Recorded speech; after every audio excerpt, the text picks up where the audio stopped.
Aujourd'hui, on s'intéresse à la situation de la région bruxelloise. Pour en parler, Herman Kranings, bonjour. Bonjour Marion. Vous êtes avocat de formation, vous êtes aussi administrateur notamment de De Mérode et de Bessy, donc rien de tel que vous avoir à mes côtés pour aborder cette situation. Première chose que je vous demande, Herman, c'est comment vous qualifieriez la situation de la région? Il faut constater que ça fait maintenant plus de 540 jours que nous n'avons pas de gouvernement. On en a parlé, on en a discuté, tout le monde a donné son opinion. Et aujourd'hui, force m'est de constater que je n'ai plus de mots. Il n'y a pas une définition à cela. C'est une situation tellement unique, surréaliste. Il y a parfois des situations où il n'y a pas de mots. Je voudrais peut-être plutôt aborder comment on va éventuellement s'en sortir, quelles sont nos richesses et tout cela.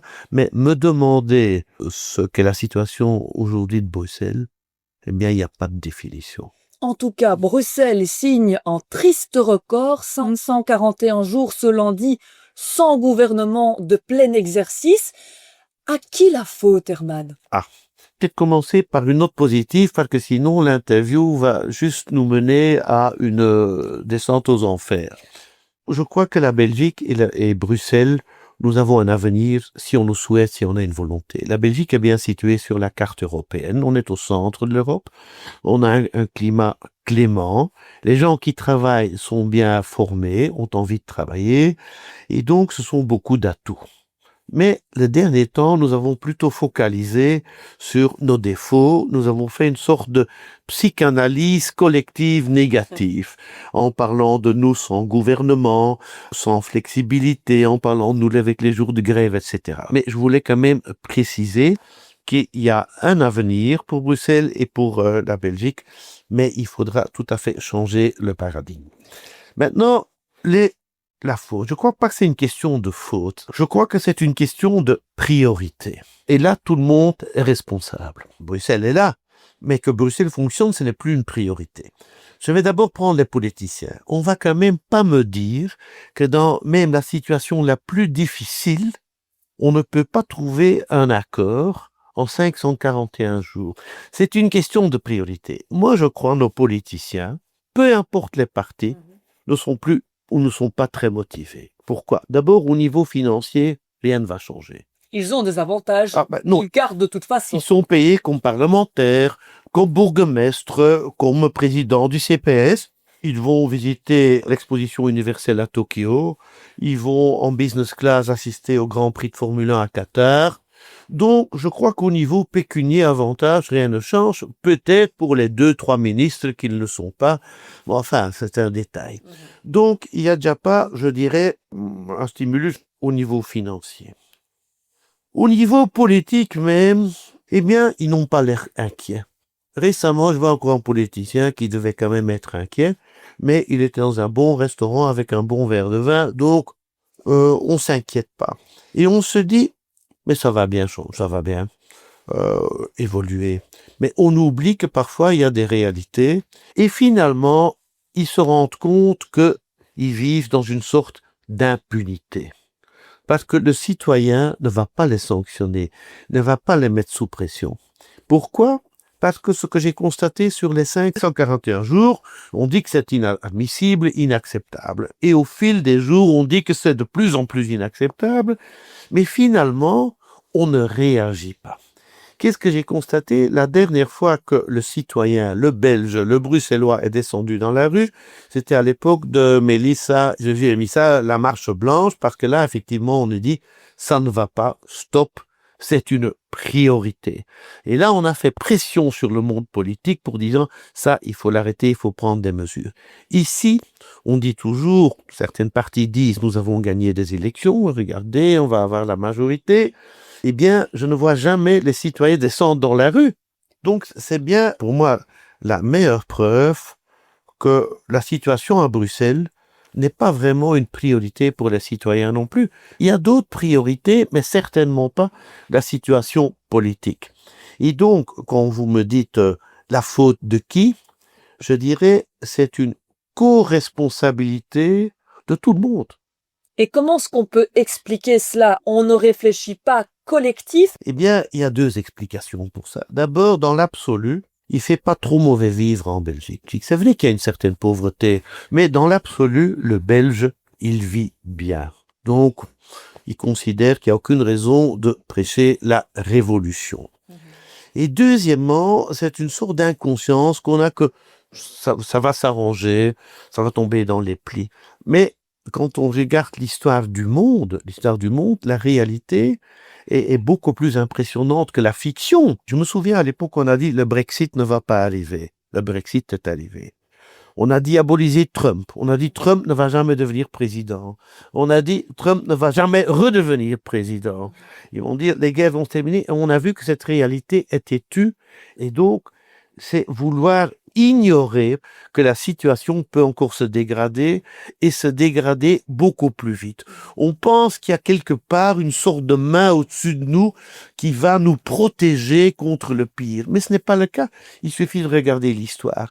Et donc, je pense qu'on n'est pas encore suffisamment dans une difficulté pour réagir. On n'a pas encore le dos contre le mur. Il faut savoir qu'à 5 mètres il y a un mur, vous avez beau dire le mur n'est pas là, eh bien si vous continuez à avancer, vous allez vous blesser, vous allez vous toucher. Et donc on ne veut pas voir ces réalités. Ces réalités, pour l'instant, c'est qu'on vit jusqu'à nouvel ordre dans une démocratie. On peut discuter beaucoup. Est-ce que c'est le meilleur système politique, la démocratie? Est-ce qu'il ne faut pas une dictature? Mais si on est dans une démocratie, ça veut dire, il faut respecter la voix du citoyen. Le résultat des élections est composé. Parce qu'on n'est justement pas dans une dictature. Mais évidemment, à partir du moment qu'on dit, nous avons gagné les élections, voilà notre programme, c'est à prendre ou à laisser, on ne va pas y arriver. Et c'est pour ça que je crois qu'on doit revenir à certaines valeurs de base. Et quelles sont les valeurs de base qui existaient beaucoup plus il y a une dizaine d'années en politique? C'est le respect. Le respect de s'écouter. Même si on n'est pas d'accord, de dire, mais exprimez-vous. J'ai l'impression que pour l'instant, nos policiers ne s'écoutent plus. Et ceux qui sont en train c'est de stigmatiser, de dire et de monter la population en fait en disant mais ça c'est inacceptable. Donc il faut déjà d'abord revenir au respect dans les négociations.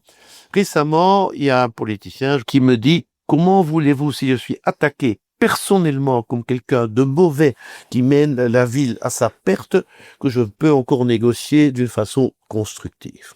Deuxièmement, ce qu'il faut faire, c'est être courageux. Et courageux, ça veut dire d'abord donner son opinion, mais accepter qu'il y a des situations dans le passé qui ont été ou qui sont inacceptables.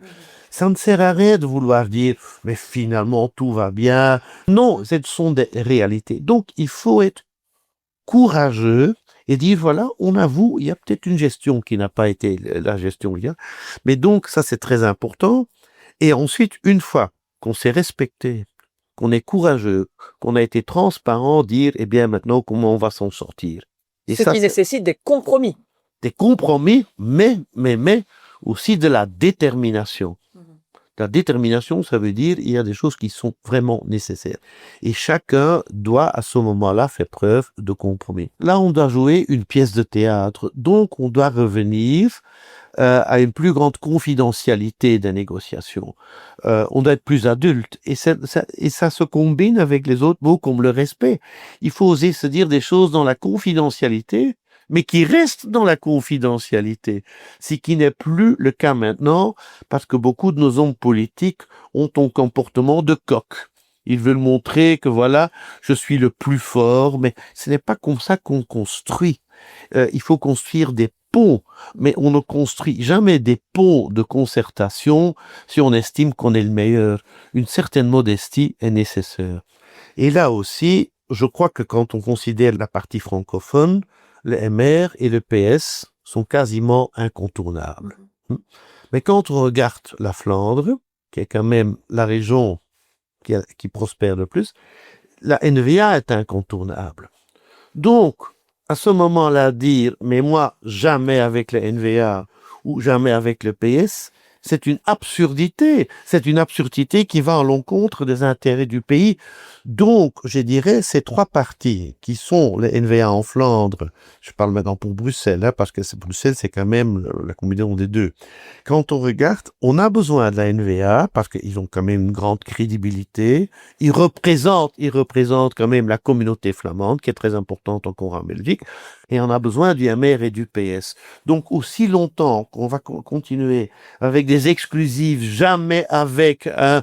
non, on va pas y arriver. Moi, j'ai lu les programmes. J'ai lu les programmes. Moi, je peux vous dire, j'ai lu les programmes de la NVA pour Bruxelles, j'ai lu le programme du PS pour Bruxelles, j'ai lu le programme du MR pour Bruxelles. Eh bien, mis à part quelques nuances, mais ils disent tous la même chose.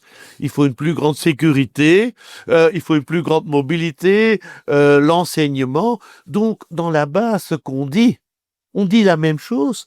Donc, si on le met dans son programme, pourquoi on n'est pas capable à ce moment-là, dans la négociation, de passer outre les intérêts personnels, peut-être des inhibitions, pour dire, mais on va y arriver. C'est ce combat de coq, ça n'apporte rien de positif. Parce que si on veut arriver à un accord, si à la limite, on veut séduire son adversaire, c'est pas en tapant dessus, mais c'est parfois en le flattant, en l'écoutant. Parce qu'après tout, peu importe quelle position qu'on occupe dans la vie, qu'on soit un ouvrier, un employé, un politicien, un ministre, un noble, etc., eh bien, on a envie d'être respecté aussi. Et donc, et c'est là le message que je donne à nos hommes et femmes politiques. Arrêtez de stigmatiser. D'ailleurs, la preuve en est qu'au bout de 541 jours, on n'est nulle part. J'ai déjà conseillé à plusieurs politiciens, vous devez avoir un discours d'espoir en disant, c'est peut-être pas évident. C'est vrai qu'il y a une difficulté, parce qu'on va pas l'ignorer, vous le constatez vous-même, mais on y travaille, on a besoin de vous. Donc, dans la communication, on doit avoir une communication qui donne de l'espoir. On doit voir le bout du tunnel. Récemment, je discutais à un politicien, il me dit, mais écoute Herman, oublie, on sera en affaires courantes pendant toute la législature. Mais moi, je trouve ça inconscient dans le chef d'un politicien d'oser dire cela. Certes, c'était en privé, mais c'est qu'il le pensait aussi. Donc, il faut donner de l'espoir aux citoyens. Ce qu'on dit, ça a des répercussions. Et c'est pour ça que les messages doivent être des messages plutôt de compromis. Nous allons construire ensemble. Et je vais prendre l'exemple du général de Gaulle. Général de Gaulle, à un moment, il disait, voilà, mais finalement, gérer un pays, c'est comme gérer un ménage. Et il faut faire des choix. Et on ne peut pas acheter le même mois une télévision, une nouvelle voiture et une machine à laver. Il faut faire un choix. Et c'est ça, mais il faut faire des choix. Il faut les assumer. Si maintenant, par exemple, on dit les choix qu'on va faire, c'est au niveau de la sécurité, il faut investir là-dedans. C'est d'attirer notre image au niveau économique. Ce sont des choix et qui nécessitent peut-être de faire un effort temporaire pour mieux rebondir par la suite à d'autres niveaux. Et c'est pour ça qu'il faut quand même un moment vraiment insister sur le risque d'une déchéance totale ou bien on est fataliste. On dit c'est le cours de l'histoire. C'est facile. On se dédouane, on se responsabilise pas. C'est pas de notre faute. Ou bien on dit on est l'acteur de notre vie. Et si on est l'acteur de notre vie, il faut aussi agir. Selon vous, comment est-ce qu'on pourrait imaginer Bruxelles en l'absence justement d'un budget pour les années à venir? Eh bien là, pour une fois, je vais quand même être pessimiste. Si on renverse pas la table, et quand je dis renverser la table, c'est prendre les choses en main, commencer par une feuille blanche et dire quelles sont maintenant nos priorités. Et il y a des vraies priorités qu'on peut aborder. Une priorité, pour moi, une première priorité, c'est déjà l'image de la sécurité. Mais ça veut dire deux choses. Qu'on donne une priorité à cela et qu'on met les moyens à cela. Et là, je reviens aussi, par exemple, au chômage, etc. Il faut maintenant transformer les métiers aussi. Et bon, donc c'est pour moi un premier très, très grand défi.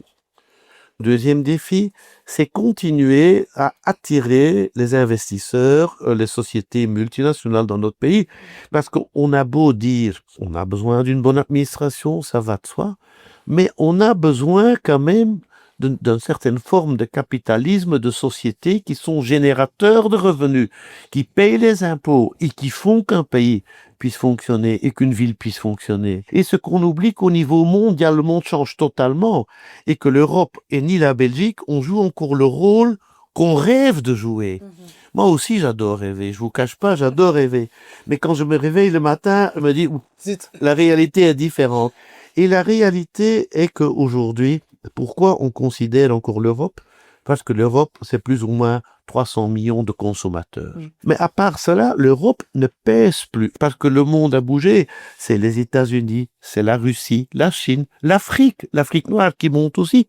Parce que ceux-là, ils estiment qu'ils ont encore à conquérir, qu'ils ne sont pas arrivés au sommet de la culture.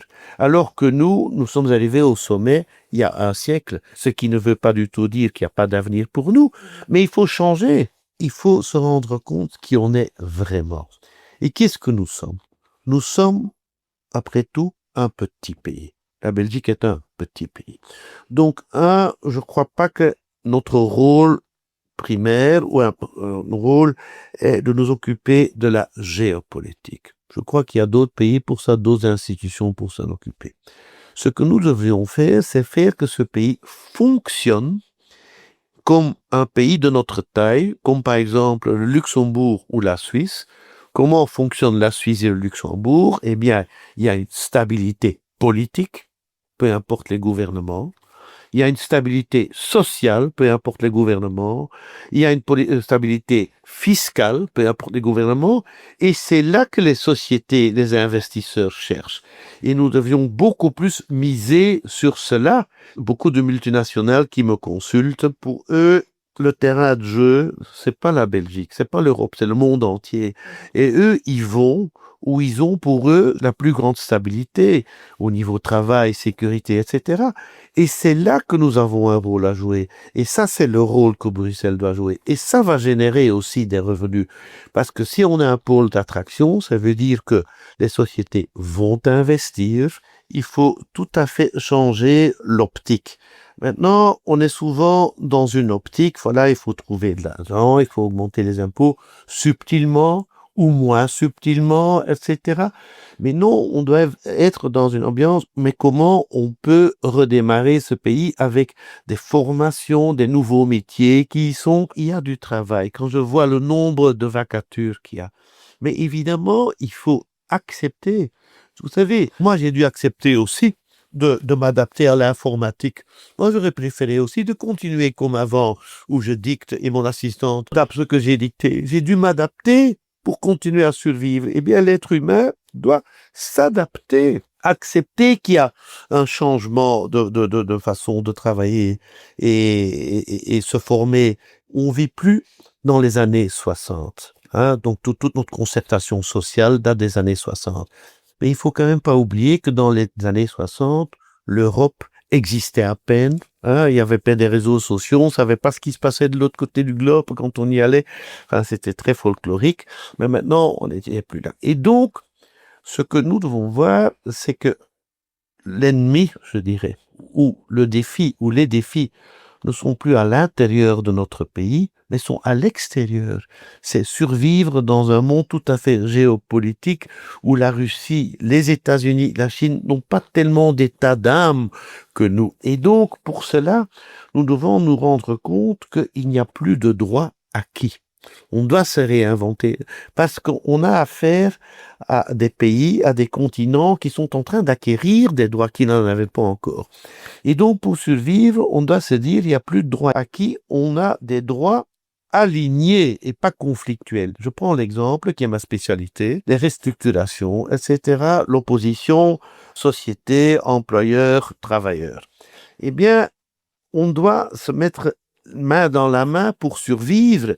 Et donc, ce qui veut dire que si une entreprise va moins bien, eh bien, les travailleurs doivent aussi accepter une flexibilité dans la rémunération, dans les bonus, etc., parce qu'ils sont stakeholders.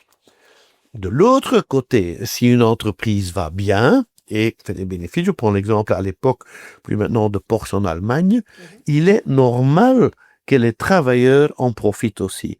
Donc, je suis un des avocats qui prône depuis des années de réserver une partie des bénéfices d'une entreprise au monde du travail.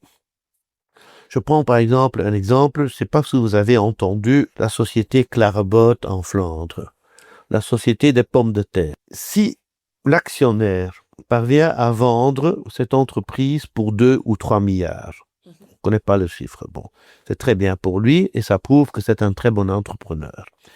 De l'autre côté, il n'aurait jamais pu faire ça sans l'appui des travailleurs. Et là, je suis le premier à ce moment-là à dire, eh bien, une partie de ce montant doit revenir aux travailleurs. Alors, on va inventer des arguments juridiques en disant c'est pas possible. Mais le monde n'est pas dirigé uniquement par le droit. Le droit est là pour réguler des excès, mais le monde fonctionne avec du bon sens. Et ce n'est que du bon sens que si on vend une entreprise à un prix pareil, que les travailleurs participent également. Évidemment, le système de pension doit changer. Pourquoi le système de pension doit changer? Parce qu'à l'époque, quand on a voté l'âge de la pension, eh bien, les gens ne vivaient pas plus longtemps que 70 ou 72 ans. Mais maintenant, je crois qu'en Belgique, on est déjà loin au-delà de 80 ans. Donc là aussi, il faut changer de mentalité. Et c'est une remise en question totale, parce que sinon, on va continuer à creuser le trou. Par exemple, on dit toujours une carrière doit être linéaire au niveau de la rémunération. J'entends souvent dire, oui, mais il est expérimenté, c'est normal qu'il gagne plus. C'est un leurre pour 2 raisons. D'abord, souvent, l'expérience qu'on a acquis n'est plus l'expérience qui est nécessaire maintenant. Donc, il faut faire du reverse coaching. Je prends l'exemple de moi-même avec mon fils. Il y a des choses où j'ai une expérience, mais une chose où lui a une expérience. Donc, l'ancienneté et l'âge n'est plus un gage d'expérience. Donc, on doit aller vers une rémunération flexible qui est une courbe montante et descendante par la suite, mais qui n'est pas linéaire. C'est qui permettrait de garder beaucoup plus de monde au travail parce qu'on va partager nettement mieux la rémunération. Nous sommes maintenant, pour l'instant, dans un cercle vicieux à Bruxelles. 541 jours, c'est un cercle vicieux. On doit passer de ce cercle vicieux dans un cercle vertueux, où on a tous dit enthousiaste, et c'est effectivement, et ça nécessite un certain effort, mais le plaisir de vivre par la suite. Parce que il faut aussi savoir une chose, l'argent, c'est important, les revenus, c'est important, mais ce n'est pas uniquement ça qui rend heureux. Parce que je crois que, en fait, quand on voit les structures de salaire, les gens n'ont jamais gagné autant que maintenant. Donc, mais est-ce que les gens pour autant sont plus heureux? Non. Et alors là aussi, au niveau fiscal, je suis convaincu qu'il faudra limiter et diminuer les impôts directs énormément. De telle sorte que le citoyen a une plus grande disponibilité de dépenser, un plus grand Plus de pouvoir d'achat. Ouais. Quitte à augmenter peut-être les impôts indirects, la TVA, parce qu'au moins l'être humain aurait l'impression qu'il a décidé lui-même où dépenser son argent. Mais pour cela, il faut quand même que quelque part on réduise, on limite les impôts. Mais nous sommes dans un pays où les impôts au niveau direct sont au sommet. Et maintenant, petit à petit, au niveau de la TVA aussi, c'est ça aussi qui contribue à ce cercle vicieux. Peut-être que la route sera longue. J'en dis ce qu'on vient pas. Ça sera pas demain qu'on va y arriver. Mais si on ne démarre pas, chaque jour, c'est un jour perdu. Et je vois bien qu'il y a une possibilité de le faire. Eh bien, Herman, ça fait du bien d'entendre un discours aussi positif dans un moment qui a plutôt l'air clivant. Je vous remercie pour cet agréable échange autour de débats houleux.